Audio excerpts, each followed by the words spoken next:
Boa noite, irmãos. Boa noite. Graça e paz. Amém. Irmãos,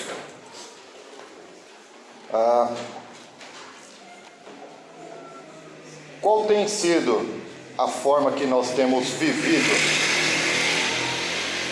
O que temos feito com a nossa vida? Independente de ser cristão ou não cristão, como temos vivido? Como temos agido com os outros? Como temos agido com as pessoas que estão à nossa volta? Como tem estado o nosso coração? Como está o seu coração? Como está o meu coração nesse instante?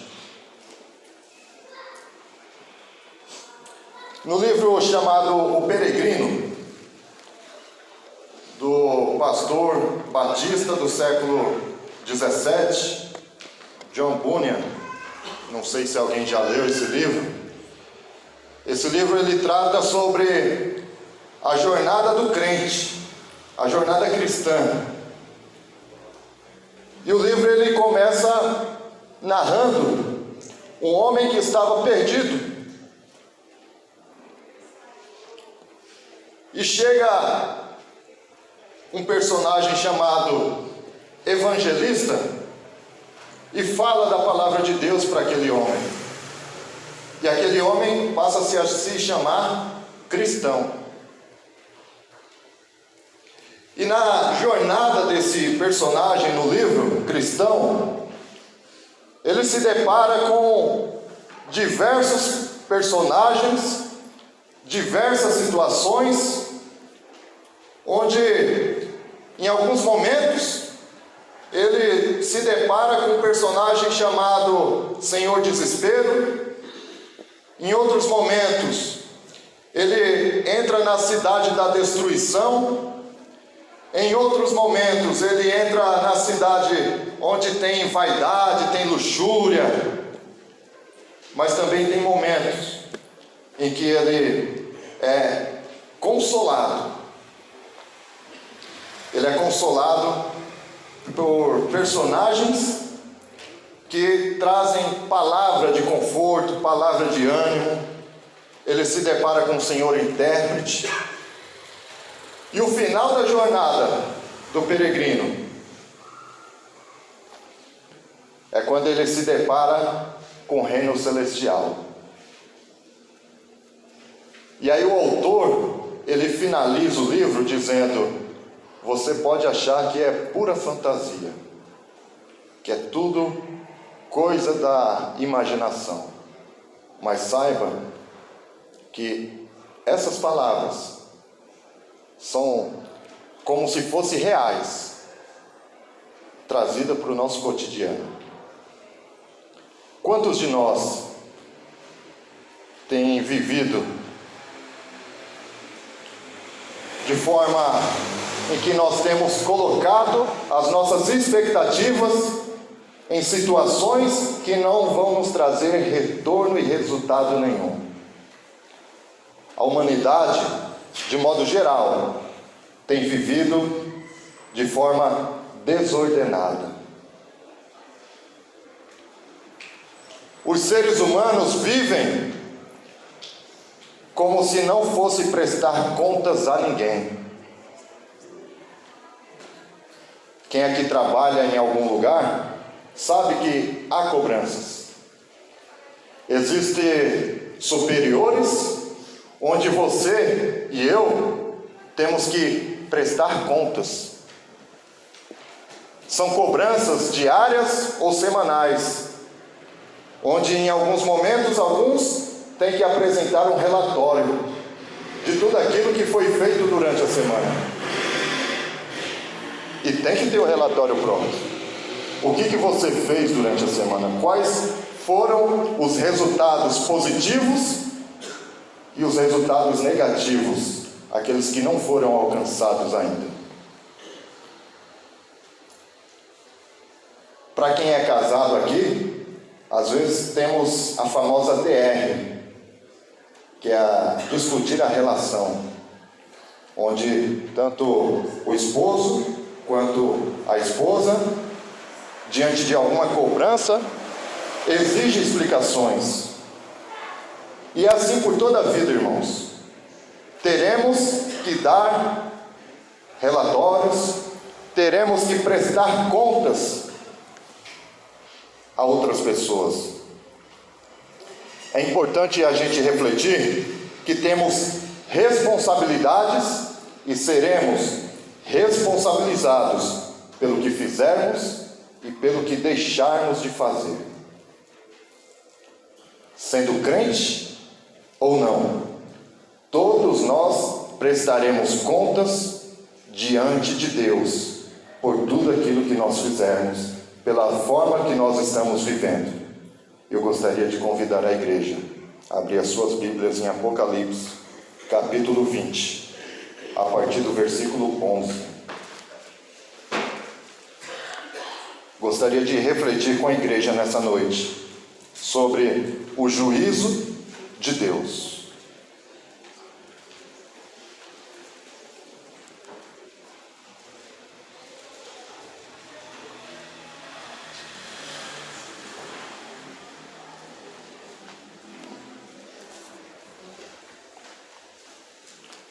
Apocalipse, capítulo 20, versículo 11. Até o versículo 15 nós iremos ler. Eu vou ler na minha versão porque eu não quero ficar olhando para trás, eu quero acompanhar conforme a leitura bíblica que eu fiz em casa, refletindo, para que nós pudéssemos estar juntos aqui, ouvindo a voz de Deus através da palavra. E vi um grande trono branco, e o que estava sentado sobre ele, de cuja presença fugiu a terra e o céu, e não se achou lugar para eles. E vi os mortos, grandes e pequenos, que estavam diante do trono, e abriram-se os livros, e abriu-se outro livro, que é o da vida, e os mortos foram julgados pelas coisas que estavam escritas nos livros, segundo as suas obras. E deu o mar os mortos que nele havia, e a morte e o inferno deram os mortos que neles havia, e foram julgados cada um segundo as suas obras. E a morte e o inferno foram lançados no lago de fogo. Esta é a segunda morte. E aquele que não foi achado escrito no livro da vida foi lançado no lago de fogo. Oremos. Querido Deus e amado Pai, no nome de Jesus, ó Deus, te agradeço, Senhor, juntamente com a igreja do Senhor, por esta noite nós termos o privilégio de sermos ministrados segundo a Tua palavra, Pai. Eu lhe peço, Senhor, usa-me, Senhor, como instrumento em Tuas mãos. Espírito Santo, usa minha boca, meu intelecto, meu entendimento, para que eu seja porta-voz da palavra do Senhor, e que a Tua palavra encontre corações sedentos e abertos em ouvir a Tua voz, Pai. Espírito Santo, faça a Tua obra milagrosa nessa noite, no nome do Teu Filho amado, Senhor. Eu lhe peço, ó Deus Pai, no nome de Jesus, amém. Irmãos, estamos diante de um texto que, independente da posição escatológica de cada um que aqui está nessa noite, independente se você acredita que o arrebatamento vai ser antes, durante ou depois da tribulação, independente se você acredita ou não acredita no milênio, nós estamos diante de um fato que ninguém, absolutamente ninguém, irá fugir: o juízo final. Independente se é ateu, se é espírita, se é budista, independente da religião, da crença, da fé, todos irão prestar contas no dia do juízo final. No dia do juízo final, não vai haver rico, pobre, sábio, menos sábio. No dia do juízo final, não vai haver privilégios. Estamos diante de um fato onde ele ocorre depois que a besta, o falso profeta, o diabo são lançados no lago de fogo. Estamos diante de um fato onde precede, ou seja, é antes da instituição do novo céu e da nova terra. Um dia todo ser humano estará diante de Deus. Me lembro daquela peça chamada Mostre-me Tuas Obras,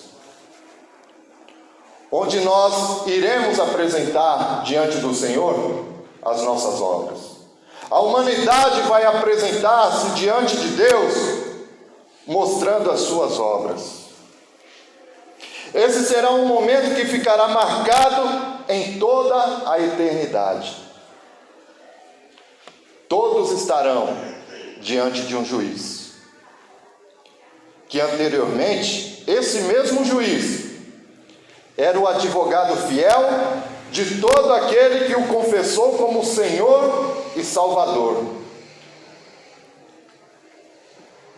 Nós estamos vivendo um momento em que nós temos um advogado fiel à nossa disposição. Nós temos o Supremo Pastor para nos apacentar. Mas chegará um momento em que esse advogado se tornará juiz. E todo aquele que não o reconheceu como advogado fiel, como Supremo Pastor, irá prestar contas. Todo aquele que não confessou como Senhor e Salvador da sua vida. Nessa ocasião não haverá julgamento de forma ilícita. Não haverá julgamento com corrupção envolvida. Esse mesmo juiz que irá julgar é o próprio Cristo. E ele mostrará a toda a humanidade como é realizado um julgamento justo. Porque ele mesmo foi julgado de uma forma medonha. Ele, quando foi julgado pelas autoridades religiosas e pela autoridade romana, ele foi totalmente afetado pela corrupção. Primeiro o prenderam à noite, depois o julgaram à noite, às escondidas. Depois arrumaram falsas testemunhas. Então foi todo errado o processo do julgamento de Jesus Cristo. E por fim, as mesmas autoridades que forjaram um julgamento totalmente errado, leva ele diante de Pilatos, a autoridade romana daquele local, e o acusa de sedição, ou seja, conspiração contra o Estado romano, o que faz ser levado à pena de morte. E quando ele vier como juiz, ele vai mostrar para todo mundo como é que se julga de verdade. Não haverá quem possa se esconder do seu juízo, e muito menos como ele mesmo sofreu a cumprir a sua missão quando veio a este mundo. Ele vai mostrar que, da mesma forma como as pessoas fizeram totalmente errado, ele vai mostrar o contrário, e ninguém vai conseguir se esconder. Nós vemos o texto aqui que tudo tentou fugir da presença dele. Porque não achou uma dimensão que pudesse se colocar diante dele. Nem céu, nem terra, nem planetas, nem universo, nada.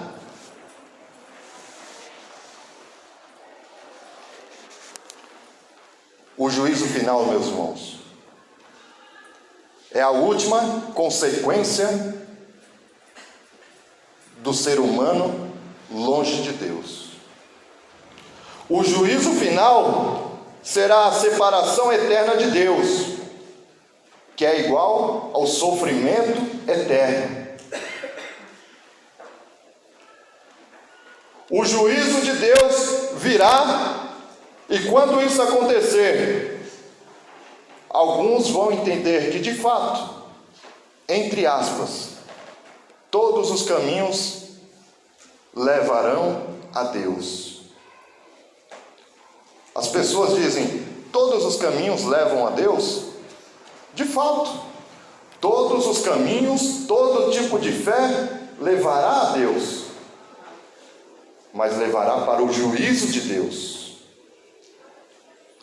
Todos os caminhos não levam a um relacionamento íntimo com Deus, mas todos os caminhos levará ao juízo, à presença de Deus. Porque é todos nós que queremos ter um relacionamento com o Senhor, é só através de Cristo. Jesus ele fala lá em João capítulo 14, versículo 6: Eu sou o caminho, a verdade e a vida. Ninguém vem ao Pai a não ser por mim. Só podemos nos achegar a Deus Pai através de Cristo,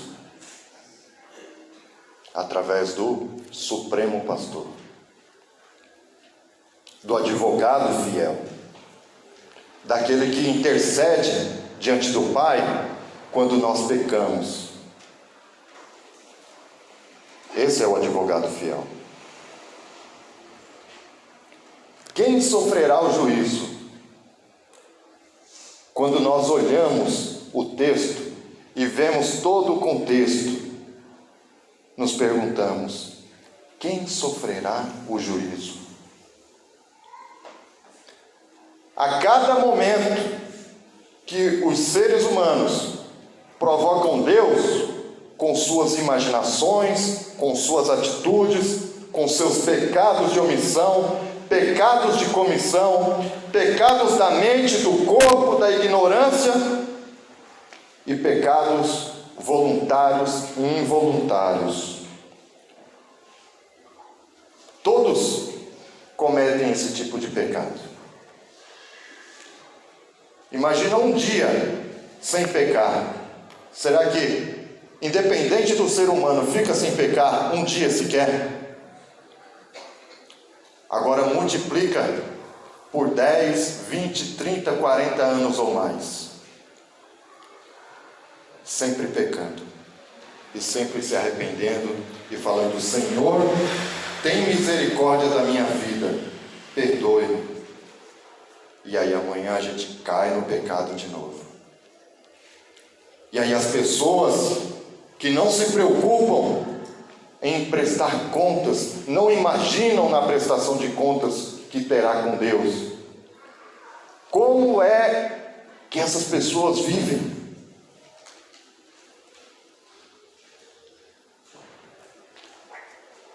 Quem sofrerá o juízo de Deus? Todos os que odeiam a Deus e a sua palavra. Todos que odeiam e zombam da palavra de Deus.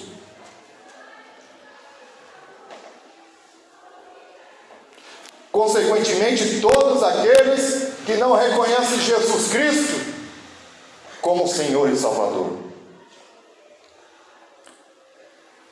E aí eu vou precisar da ajuda dos irmãos da mesa aí. Vamos passear um pouco na Bíblia, de forma bem interativa.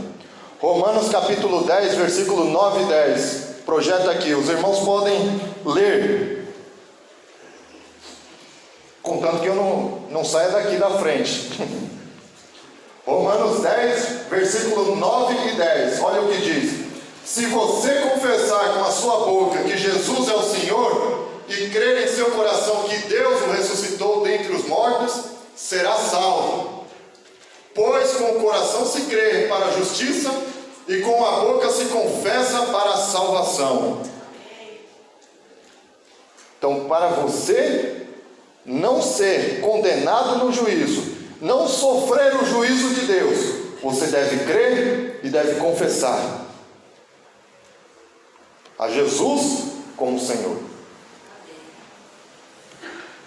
A Bíblia cita algumas passagens sobre quem sofrerá as consequências do juízo de Deus.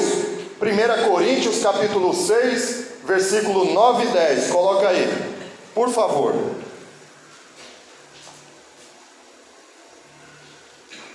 Vocês não sabem que os perversos não herdarão o reino de Deus? Não se deixe enganar, nem imorais, nem idólatras, nem adúlteros, nem homossexuais passivos ou ativos, nem ladrões, nem avarentos, nem alcoólatras, nem caluniadores, nem trapaceiros herdarão o reino de Deus. Apocalipse capítulo 21, versículo 8. Mas os covardes, os incrédulos, os depravados, os assassinos, os que cometem imoralidade sexual, os que praticam feitiçaria, os idólatras e todos os mentirosos, o lugar dele será no lago de fogo que arde com enxofre. Esta é a segunda morte. Essas pessoas sofrerão o juízo de Deus. A Bíblia que está dizendo. A única forma de condenar alguém é através da Bíblia.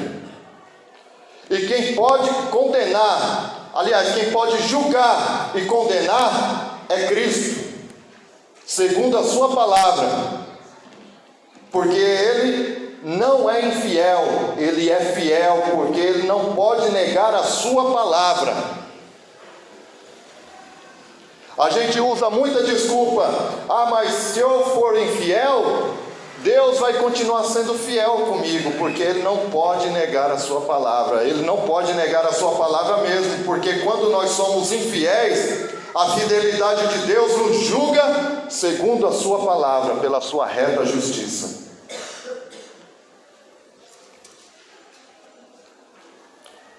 Quantas afrontas, meus irmãos, quantas afrontas a palavra de Deus tem sofrido nos meios de comunicação. Basta a gente ligar a nossa televisão ou colocar em alguma página de internet, em alguma rede social, e aí a gente vai ver as pessoas zombando da palavra de Deus. Quantos conselhos antiéticos têm sido dados a crianças nas escolas? Quantas teorias estão arrumando aí para confundir a cabeça das crianças? Essas pessoas sofrerão o juízo de Deus se não se arrependerem.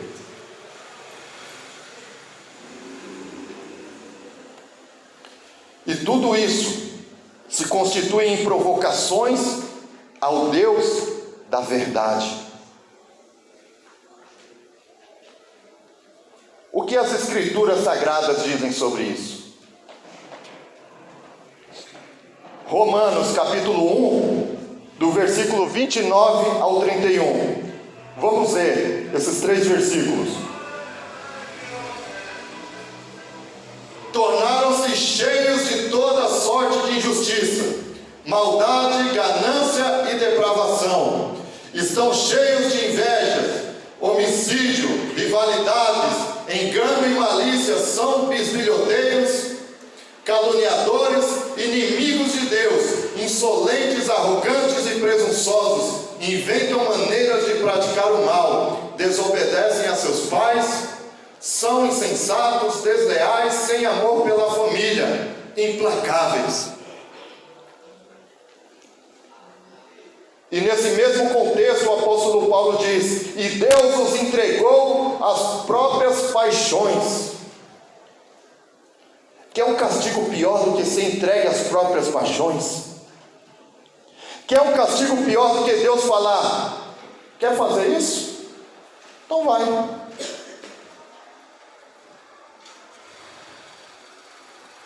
A palavra de Deus nos diz que nós fomos criados para louvor e a glória de Deus.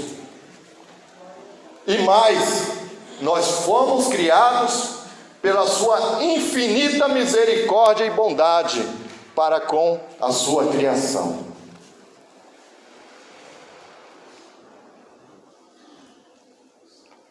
Não queiramos que Deus vire as costas para nós. Não queiramos, irmãos.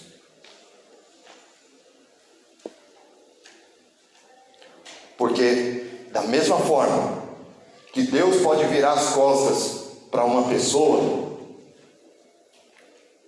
haverá um dia que essa mesma pessoa terá que prestar contas diante dele.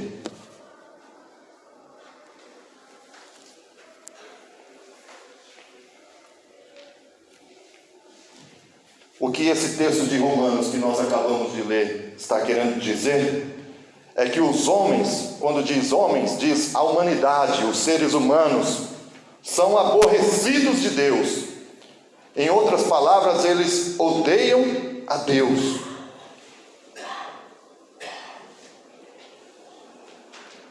Ah, mas eu amo a Deus, eu acredito em Deus.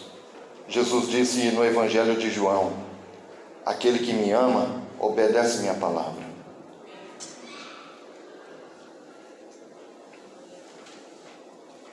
Quem sofrerá o juízo de Deus?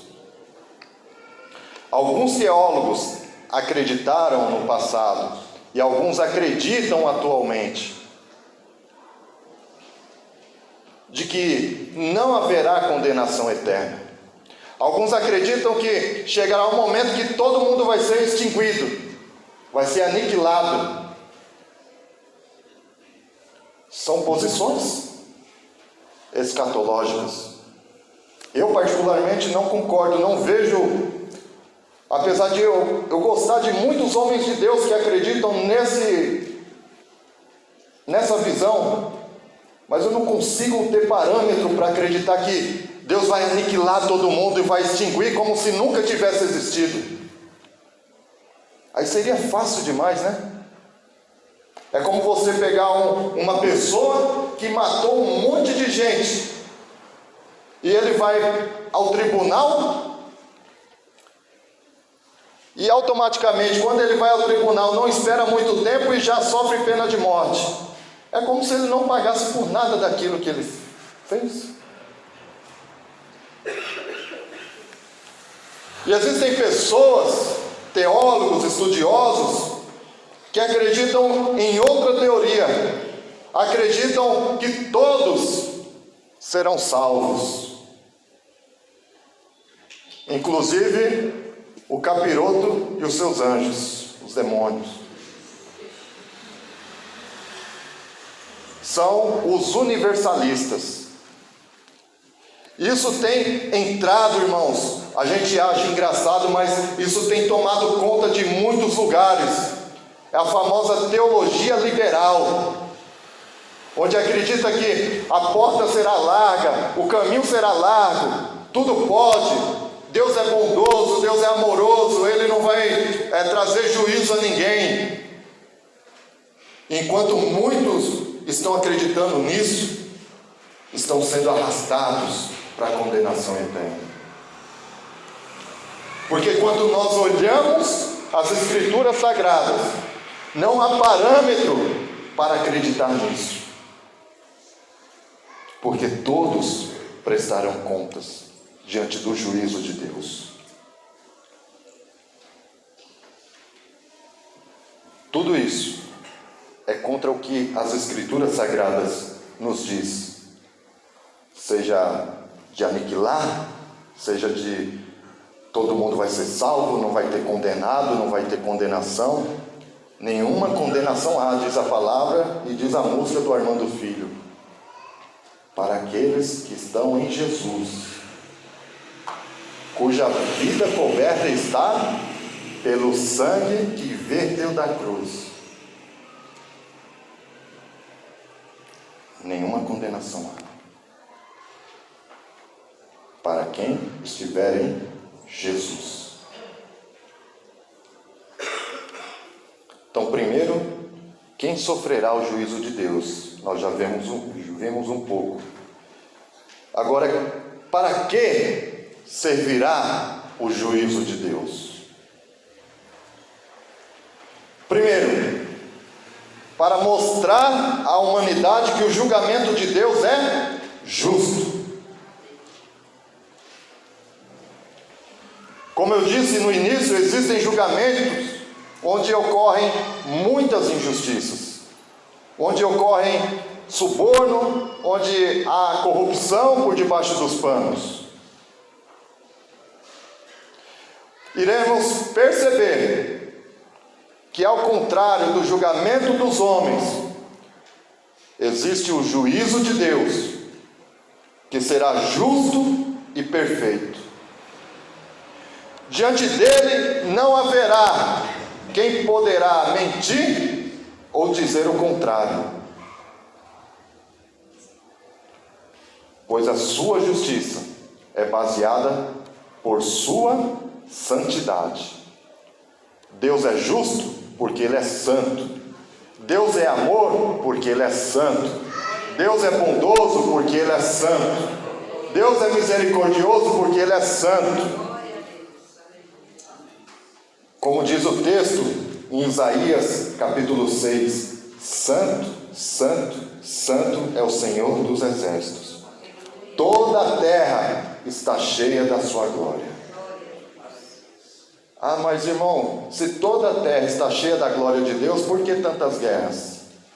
Irmãos, se não fosse a glória de Deus, o negócio estava pior do que a gente possa imaginar. Porque os homens foram entregues às suas próprias paixões. Por isso que há tanta guerra, há tanta violência, há tanto crime acontecendo, há tantas famílias sendo destruídas. Porque a humanidade foi entregue às suas próprias paixões e os seus próprios desejos. Segundo, para que servirá o juízo de Deus?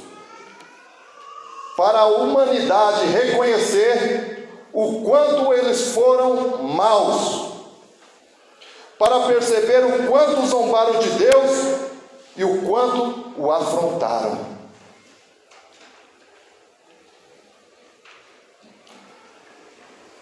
Terceiro, para que todos que saibam que, independente da sua ideologia, independente daquilo que vocês acreditam, que nós acreditamos, que a humanidade acredita, todos terão que se apresentar diante de Deus, terão que assumir as suas ações mais secretas que fizeram enquanto viveram. Naquele grande dia, não haverá segredo que não será revelado. Não haverá conversas que não será revelado. Mas como isso acontecerá? Deus sabe. A Bíblia diz, no livro de Isaías, capítulo 40, que a nossa mentalidade é extremamente limitada. Como a gente pode sondar os pensamentos de Deus? Deus nos criou com capacidades intelectuais, mas nós não podemos chegar ao pleno conhecimento de Deus e das suas obras. É um texto que um irmão gosta muito, E ela cita com propriedade Deuteronômio 29, 29. Há coisas que estão encobertas somente para o Senhor conhecer e que foge à explicação da humanidade.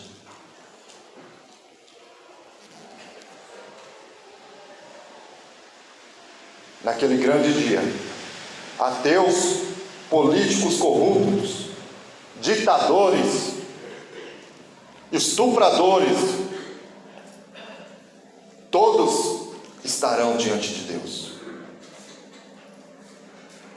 Todos os segredos serão descortinados. Até o homem mais piedoso que você possa julgar, aquela mulher, aquele homem que, embora não seja cristão, mas é bonzinho, faz tudo correto, ele merece um lugarzinho no céu. Mas nós lemos em Salmos, número 51, aqui na leitura responsiva, nós já nascemos em pecado. A partir do momento que nós nascemos, aliás, que nós somos concebidos, nós já somos concebidos em pecado. Então, já desde o ventre da nossa mãe, a gente já carecia do sangue do Cordeiro sobre nós.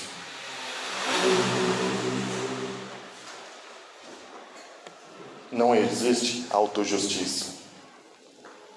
Não existe autojustificação. Todos nós dependemos de Deus.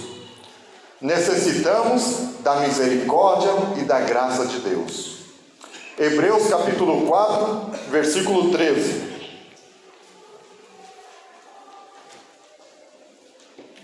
Nada em toda a criação está oculta aos olhos de Deus.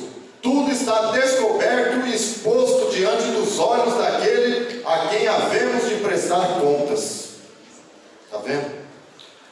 Tudo que a gente faz, a gente vai estar em juízo. A humanidade vai estar em juízo. A humanidade vai prestar conta. Quarto ponto: o juízo de Deus servirá para mostrar o quanto Ele é e foi misericordioso com a humanidade, dando-lhes diversas oportunidades para se arrependerem.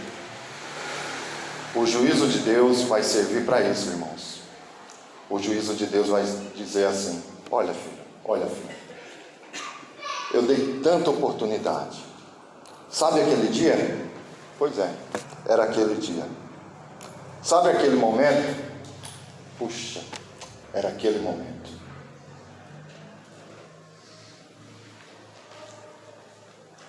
O juízo de Deus vai servir para mostrar para a humanidade o quanto Ele foi bom, o quanto Ele deu de oportunidades para a humanidade se arrepender. O juízo de Deus irá mostrar que aquele que não reconhece em vida Jesus Cristo como Senhor e Salvador, terá que reconhecê-lo como justo juiz. Ou seja, quem se recusa ao pastoreio do Supremo Pastor será réu sem defesa diante do justo juiz. Olha só, quem se recusa ao pastoreio do Supremo Pastor, que é Jesus, será réu sem defesa diante do justo juiz no dia do juízo final.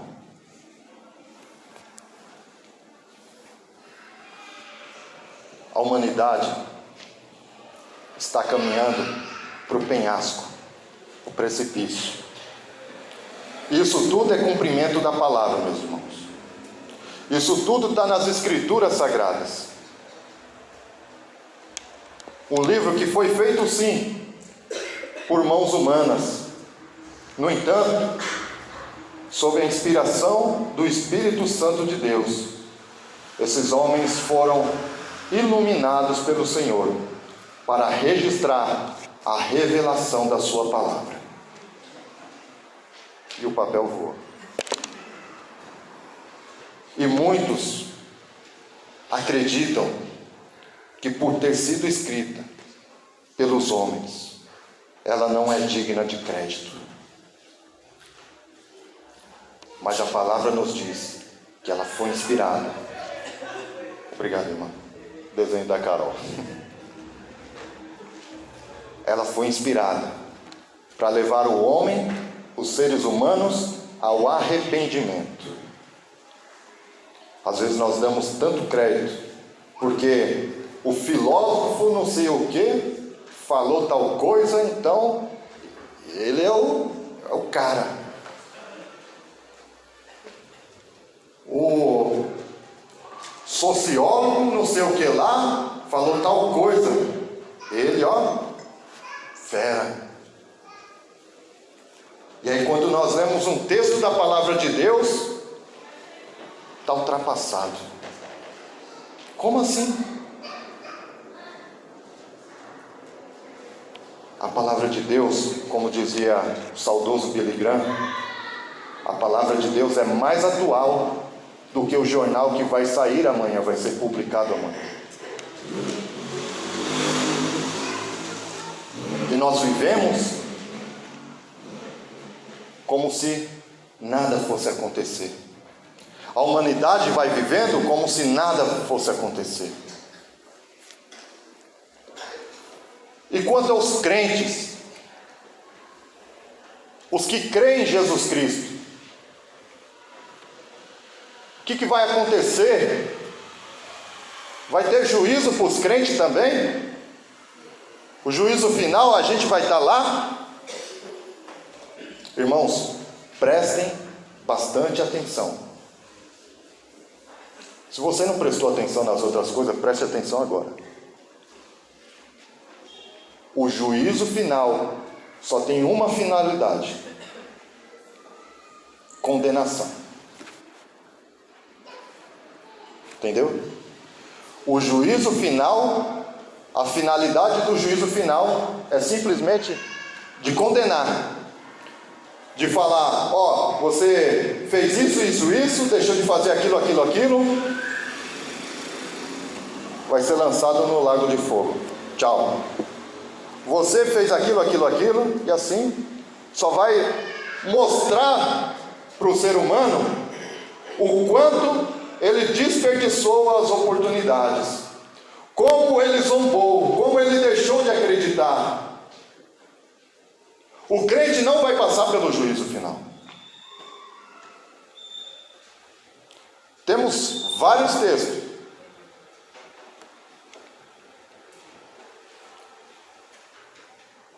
A gente sabe, irmãos, que a caminhada cristã não é nada fácil. No entanto, o próprio Cristo, na sua palavra, ele nos garante a salvação. E a salvação é o que é? É vida eterna com Deus, ao lado do Senhor. Se por um lado o juízo final é condenação eterna, é morte eterna, é uma morte que não acaba, é eterna, é condenado ali, separação eterna de Deus. Os crentes, os cristãos, o que tem Jesus, viverão com o Senhor para sempre. Isso em vida não nos torna melhor do que ninguém. Isso é um privilégio que nós temos, que nós iremos desfrutar futuramente. Porque os nossos corpos serão totalmente glorificados, incorruptíveis. Teremos a mente de Cristo transformada na sua totalidade. Naquele momento nós seremos diferentes, mas hoje não. Hoje nós temos a Cristo, ok, mas estamos sujeitos às mesmas paixões. Enganoso é o coração do homem, diz o sábio Salomão.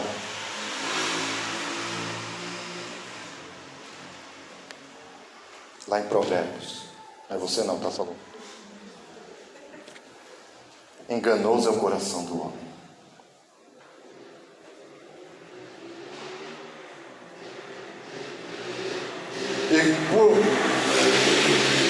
E por nós recebermos, irmãos, a vida eterna, a salvação, não é algo por mérito, é por graça. É algo que recebemos sem merecimento nenhum. Nós recebemos sem merecimento. Consegue entender? Nós recebemos por fé, porque nós acreditamos em Jesus. Mas porque nós merecemos? De maneira alguma. Porque toda a obra quem fez, quem realizou, foi Jesus Cristo. Na consumação, naquela cruz. Aquilo nos garantiu um favor imerecido. E o desejo de Deus é que todo cristão, independente se é homem ou se é mulher, se pareça com seu Filho Jesus Cristo. É a vontade de Deus. Está lá em Romanos capítulo 8, versículo 29. A vontade de Deus é que todos nós nos pareçamos com Jesus Cristo.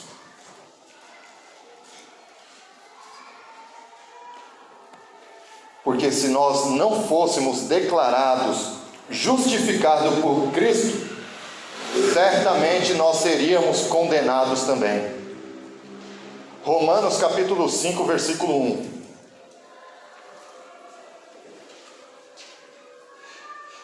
Tendo sido, pois, justificados pela fé, temos paz com Deus, por nosso Senhor Jesus Cristo.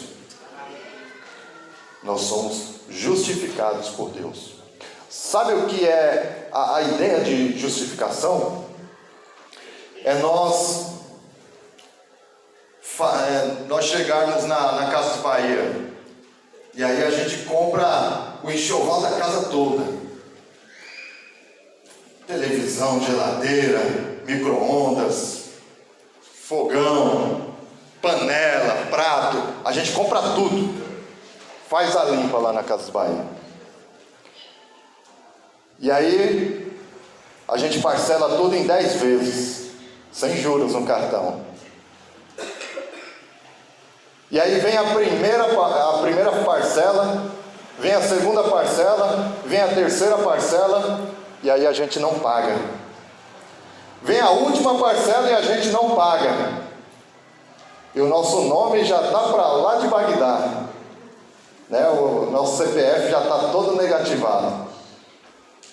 Aí chega alguém com toda essa dívida que a gente tem, chega lá na Casa de Bahia, olha a nossa conta e fala: eu vou quitar tudo isso aí. Não, mas não. Vou pagar tudo. Com juros, com tudo. E a partir daquele momento a gente não deve mais nada. É assim, ilustrando, é assim que Cristo fez com a gente. A gente tinha uma dívida impagável. Não tinha como a gente pagar. Mas Jesus foi lá e pagou. Jesus pagou a nossa dívida e nos fez livre.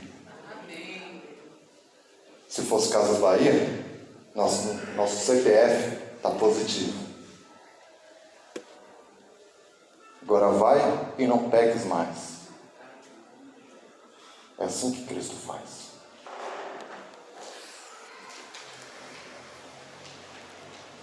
Em 1 Coríntios capítulo 3, do versículo 11 ao 15, diz que a igreja do Senhor passará por um julgamento, mas esse julgamento será sem risco de condenação, onde serão julgadas somente as nossas obras. As nossas obras serão julgadas.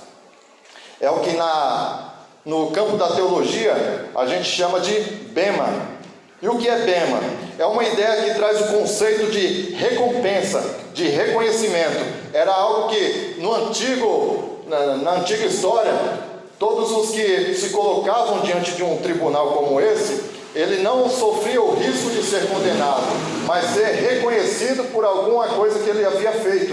Ele recebia a meritocracia, recebia uma recompensa. Então, essa é a ideia. O bema é um tribunal onde nós seremos julgados sem risco de condenação. Consegue imaginar? Você ser julgado, mas não ser condenado. Você vai ser recompensado segundo as suas obras que você fez aqui, que a gente fez aqui na terra. Coloca o texto aí, por favor. 1 Coríntios, capítulo 3, versículo 11 a 15. O apóstolo Paulo escreveu isso aí. Porque ninguém pode colocar outro alicerce além do que já está posto, que é Jesus Cristo. Se alguém constrói sobre esse alicerce, usando ouro, prata, pedras preciosas, madeira, feno ou palha, sua obra será mostrada, porque o dia o atrará à luz. Percebem que o dia está em letra maiúscula, então está trazendo a ideia de um dia muito especial, um dia específico, totalmente fora do comum. Pois será revelada pelo fogo, que provará a qualidade da obra de cada um. Se o que alguém construiu permanecer, esse receberá recompensa. Se o que alguém construiu se queimar, esse sofrerá prejuízo, contudo, será salvo como alguém que escapa através do fogo. Amém. Então, o que a gente faz em vida será provado pelo fogo nesse tribunal. Alguns receberão recompensas, uns mais, outros menos. E alguns não receberão recompensa nenhuma. Mas eu falo em casa, falo com a minha esposa. Boas obras, boa atitude, é uma obrigação de todo crente, de todo cristão. Eu não faço boas obras para ser salvo. Está errada essa ideia. Porque eu sou salvo, é que eu faço boas obras. Amém. Pelo fato de ser salvo, eu devo ser motivado em fazer boas obras. Esse dia do julgamento, bema, é uma consequência. Mas se a gente passar pelo fogo e chegar lá chamuscado com cheiro de churrasco, já está bom. Estamos salvos, irmãos. Estamos com Cristo. Aleluia. Mas isso não deve ser desculpa de dizer: mas até pelo fogo eu vou passar e vou estar salvo. Mas é uma obrigação nossa. É um mandamento do Senhor. Servir uns aos outros. Carregai as cargas uns dos outros. Chorem com os que choram. Lamentem com os que se lamentam. Dê risada com quem está dando risada. Dependendo do que for. Com sabedoria. Mas devemos viver para a glória de Deus. Amém. Não seremos julgados no momento do juízo final, porque já somos salvos em Jesus Cristo. O juízo final, como eu disse, tem a finalidade de condenar e mostrar aos seres humanos o quanto todos foram responsáveis por suas atitudes. Não vai haver ninguém que diga naquele dia: Senhor, mas eu não sabia. Ninguém vai ter essa audácia. Imagina se céus e terra fugiram da presença do justo juiz. O que a pessoa vai falar diante de Cristo como juiz? Não vai ter o que falar.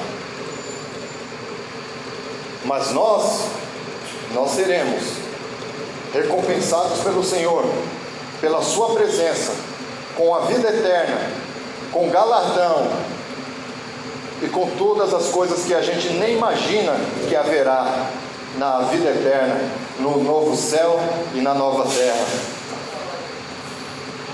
João capítulo 3, versículo 16, 17 e 18. Já estamos indo para o final.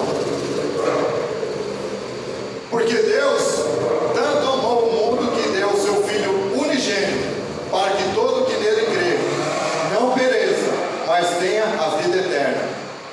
Pois Deus enviou seu Filho ao mundo, não para condenar o mundo, mas para que este fosse salvo por meio dele.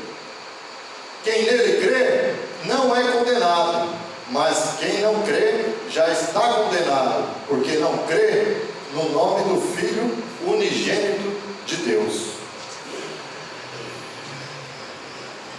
1 Tessalonicenses, capítulo 4, versículo 14 até o 18, e é o último texto que eu vou estar lendo. Se cremos que Jesus morreu e ressurgiu, cremos também que Deus trará, mediante Jesus e com ele, aqueles que nele dormiram. Dizemos a vocês, pela palavra do Senhor, que nós, os que estivermos vivos, os que ficarmos até a vinda do Senhor, certamente não precederemos os que dormem. Pois, dada a ordem com a voz do arcanjo e o ressoar da trombeta de Deus, o próprio Senhor descerá dos céus, e os mortos em Cristo ressuscitarão primeiro. Depois nós, os que estivermos vivos, seremos arrebatados com eles nas nuvens para o encontro com o Senhor nos ares, e assim estaremos com o Senhor para sempre. Consolem-se uns aos outros com essas palavras. Nesse momento, a igreja do Senhor será levada. E nesse momento que ela for levada, é o bema, é o julgamento sem condenação. Vai ser recebido o galardão. Irmãos, Paulo está dizendo, pela direção do Espírito Santo, ele estava com tanta expectativa de que isso poderia acontecer na época dele. Por que nós cristãos hoje vivemos de qualquer jeito? Como se Cristo não fosse voltar. Nós temos que estar com a nossa atenção redobrada. E muitos dos que dormem, quando Paulo está dizendo os que dormem, ele está usando de eufemismo. É uma forma de dizer que morreram. E ele está dizendo, a gente que está vivo, a gente não vai ser arrebatado primeiro do que aqueles que estão mortos. Quando Cristo voltar, quando o arcanjo soar a trombeta, os que estiverem mortos ressuscitarão primeiro. E aí depois a gente vai. Alguns de nós temos avós, pai, mãe, irmão, tio, sobrinho que já morreram no Senhor. E eles vão ressuscitar para desfrutar da vida eterna com Deus. E nós, os que estivermos vivos, seremos arrebatados, gozando da presença do Senhor por toda a eternidade.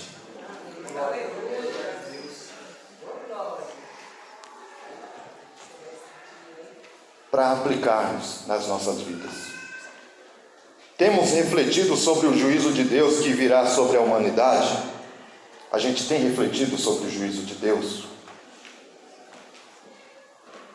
E o que isso tem gerado em nós?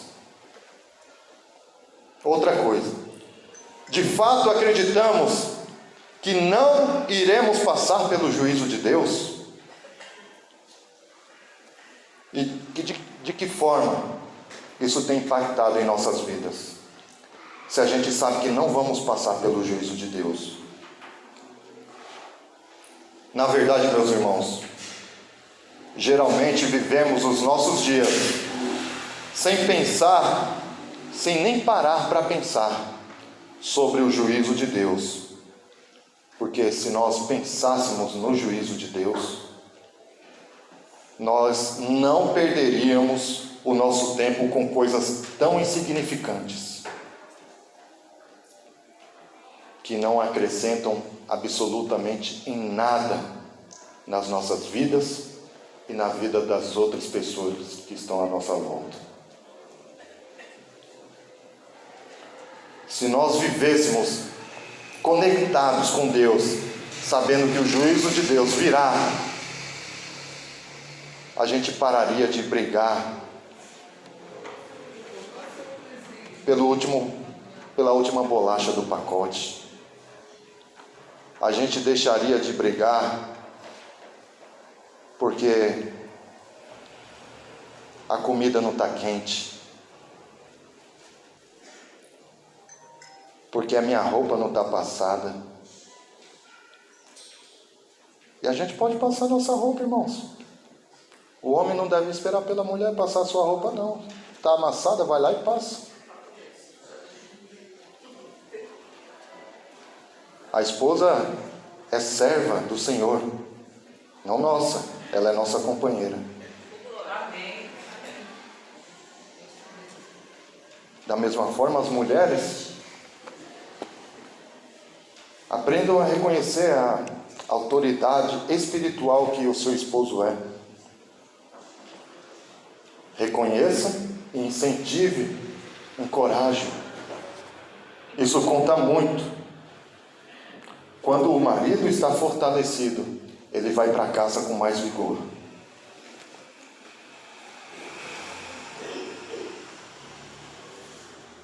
Se nós vivêssemos conectados com o juízo final, a gente seria menos rigoroso com os nossos filhos. E os filhos seriam mais obedientes aos seus pais. Se de fato cremos que já somos salvos, então nossa forma de viver deve impactar as nossas famílias. Nossos relacionamentos devem impactar nosso ambiente de trabalho. Devemos viver para que Cristo seja reconhecido através de nós. E isso deve ser feito fazendo com que outras pessoas sejam impactadas e não tenham que prestar contas no dia do juízo. Em outras palavras, nós devemos viver procurando ser exemplo para outras pessoas como é servir a Deus. E esse exemplo é sem soberba, sem arrogância, mas em humildade. Para que essas pessoas sejam alcançadas por Deus, para que naquele grande dia, no dia do juízo, o seu parente, o seu familiar, o seu amigo não esteja diante de Deus no dia de prestação de contas para a condenação eterna. E aqui eu acabo o sermão. Eu quero orar por você.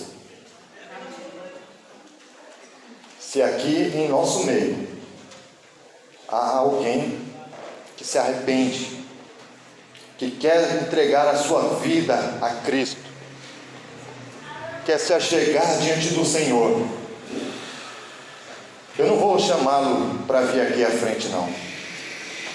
De repente você não quer se expor, você esteja envergonhado, mas eu quero te convidar a fazer uma oração silenciosa aí no lugar onde você está. E no final do culto, eu gostaria que você procurasse ao pastor ou viesse me procurar, para que nós possamos conversar. Mas tome essa atitude. Reconheça a sua necessidade espiritual de Deus, para que você não venha estar diante de Deus no dia do juízo. Você sabe a verdade, mas você saber e não reconhecer é uma distância muito grande. A gente não sabe o que vai acontecer daqui a 5 minutos, 1 minuto. O amanhã pode ser muito tarde. E aqui eu encerro porque não vou ser melindroso também. Nós devemos reconhecer a nossa necessidade do Criador. Oremos. Querido Deus e amado Pai, em nome do Senhor Jesus Cristo, nos colocamos diante do Senhor nesse instante, após a exposição da Tua Palavra, queremos te agradecer, Senhor, pela oportunidade que o Senhor nos concedeu de sermos ministrados pela Tua Palavra. Muito obrigado, Senhor, por falar com cada um de nós, por falar com a Tua igreja, por falar com os irmãos que estão nos visitando nessa noite. Muito obrigado, Senhor. Eu quero pedir ao Senhor nesse instante que o Senhor sonde os nossos corações. Ó Deus, sonda o coração deste homem e desta mulher que nesse instante está tomando a decisão de reconhecer o Senhor como o Senhor e Salvador na sua vida. Esse homem e essa mulher que está tomando a decisão no seu íntimo, no mais profundo do seu ser, e dizendo que quer desfrutar da vida eterna ao lado do Senhor. Não quer prestar conta no dia do juízo, porque sabe que a finalidade é apenas condenação. Ó Deus, ajuda, Senhor, que o Teu Espírito Santo fortaleça, coloque a certeza no coração de cada um deles, no nome de Jesus. Ajuda-nos, Senhor, como igreja,